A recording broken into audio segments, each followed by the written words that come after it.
وجہ نمبر 5، دو تعلیمی نظام ایک ملک دو حقیقتیں۔ پاکستان میں ایک نہیں دو تعلیمی نظام چل رہے ہیں۔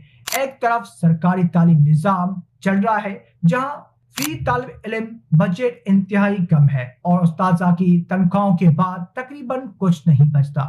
نصاب پرانا ہے، غیر متعلقہ ہے اور زیادہ تر رٹا سسٹم پر مبنی ہے۔ اساتذہ کی تربیت نہایت محدود ہے اور اکثر بغیر کسی باقاعدہ تربیت کے پڑھائے جا رہے ہیں۔ نتیجہ یہ ہے کہ 77% بچے بنیادی پڑھائی بھی نہیں جانتے اور اسی نظام میں 90% آبادی یعنی غریب اور متوسط طبقہ تعلیم حاصل کر رہا ہے۔ دوسری طرف نجی اعلیٰ تعلیم کا نظام جہاں ایک طالب علم پر لاکھوں روپے سالانہ خرچ کیے جاتے ہیں۔ نصاب جدید ہے، انگریزی زبان میں ہے اور مہارتوں پر مبنی ہے۔ استاد کی باقاعدہ پیشہ ورانہ تربیت ہوتی ہے اور سسٹم مسلسل اپ ڈیٹ رہتا ہے۔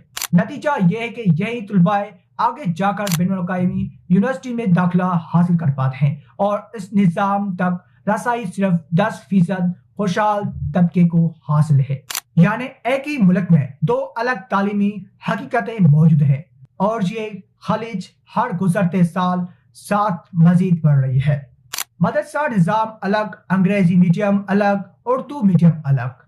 ایک مربوط اور یکساں قومی تعلیمی نظام موجود نہیں۔ یہ تقسیم صرف تعلیمی نہیں، یہ معاشرتی تقسیم ہے اور یہی فرق آگے چل کر بے روزگاری، احساس محرومی اور سماجی بدامنی کو جنم دیتا ہے۔